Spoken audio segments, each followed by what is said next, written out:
So we're going to be doing another NBA offseason grade, and this is my favorite team, the New York Knicks.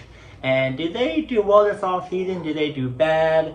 Are they still going to be a playoff team after these moves, or not? So let's get it. So the first two signings that they did in the offseason was signing first player, I cannot pronounce his name, and to a 2-year deal worth $12 million.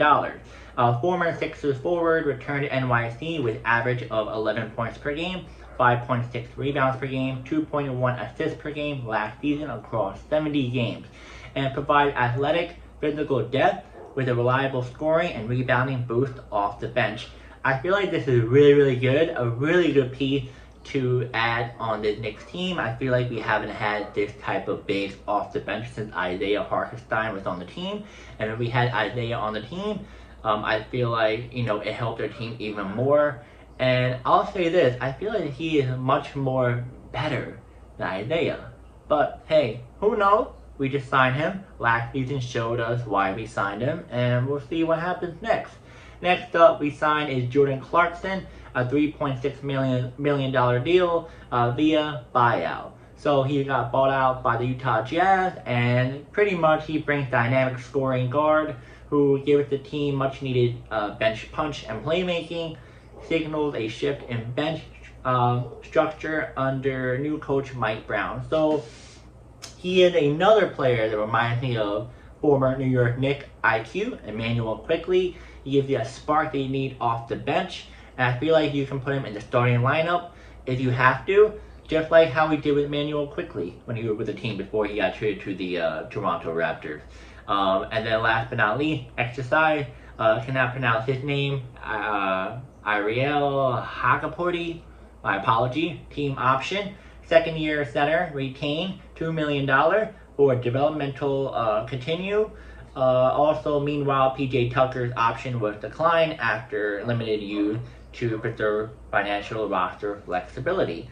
I don't really know a whole lot about him. Let me know in the comments. I think he was on the team.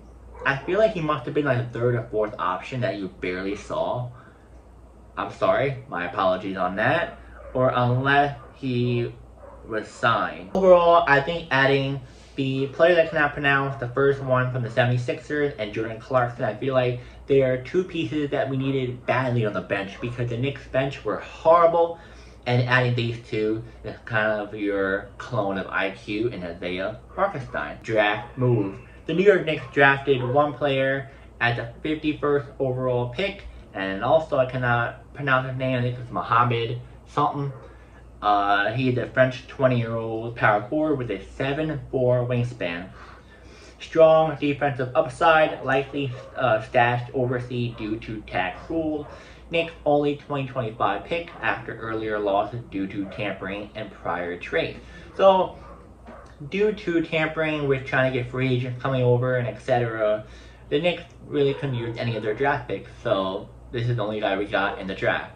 Now, I looked into detail about him. He is somewhat of a diamond in the rush. I feel like he can do something really good for the team. He could be a clone of Pascal Siakam. I can see that coming in, but who knows? We can't always think that these players will turn into an NBA All-Star. But hey, maybe he'll be a bench player. We just gotta wait and see. He's only 20 years old. His wingspan is crazy.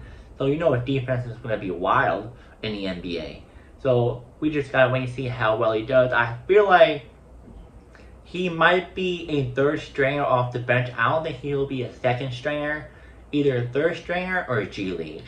I feel like G League might be the way to go, but if that's not the case, then a third stringer. One of those options.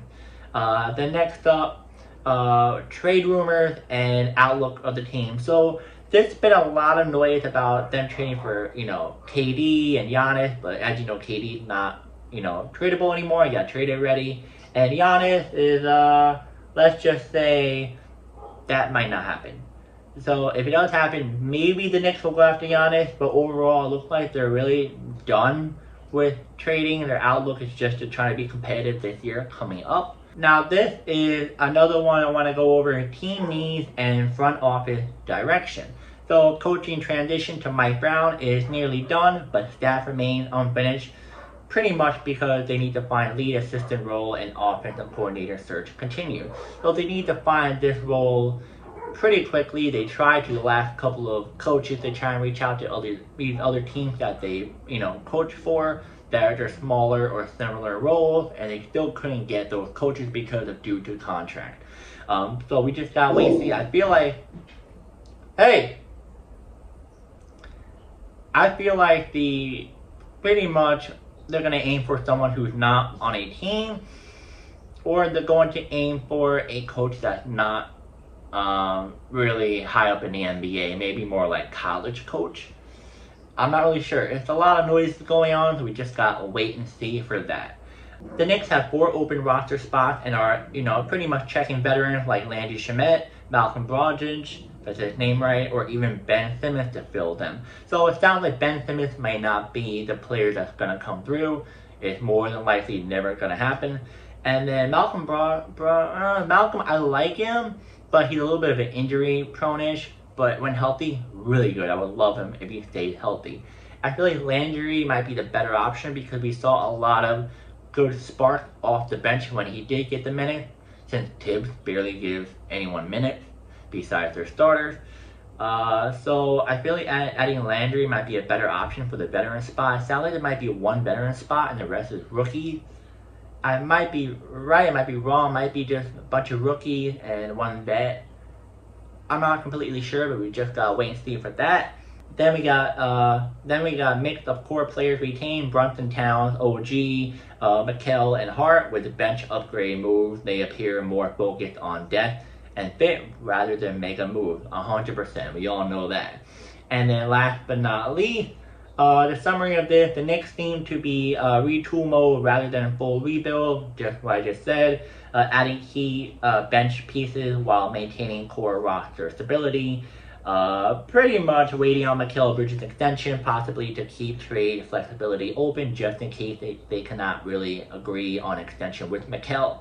And still seeking to add rotation depth with smart vet signing before training camp. But yeah, guys, pretty much the Knicks are just trying to keep their core player, add little pieces here and there, one rookie, a vet or 2 or 3, and then just trying to stay back-to-back Eastern Conference Finals appearance, more likely NBA Finals, and I feel like they have a really, really good chance on getting there. Before we get into my thought, let's go of the grade. I'm going to give the Knicks a solid A. Yes, you're going to say, oh, you're a Knicks fan, of course we give them an A. To be honest, if the Knicks did horrible, I'll give them a bad grade too. But this is awesome because you get 2 bench players that you need badly. It reminds you of 2 players that you had 2 or 3 years ago that helped you with the bench. And I think this is a really cheap, perfect option to have them on your team and fit well with the roster. You can sometimes pick and choose if you want to start them or not. Rest, Cat, or you want to rest, say, Mikal or OG here and there. And they fit perfectly on the team. Then you have the draft. I like it. It's not really a big deal right now. The team is win now mode, so the draft isn't as important. But hey, you never know. Maybe having him on the bench might spark something amazing. And, who knows? Who really knows? But I like him overall. I feel like he might be a pretty good player. Maybe bench player. I'm not sure about starter. But he's still only 20 years old. I think it's just really good. And then last but not least, nothing else really. I mean, you guys know that Mike Brown got hired as the Knicks head coach. I love him. I'm really excited that he's our coach.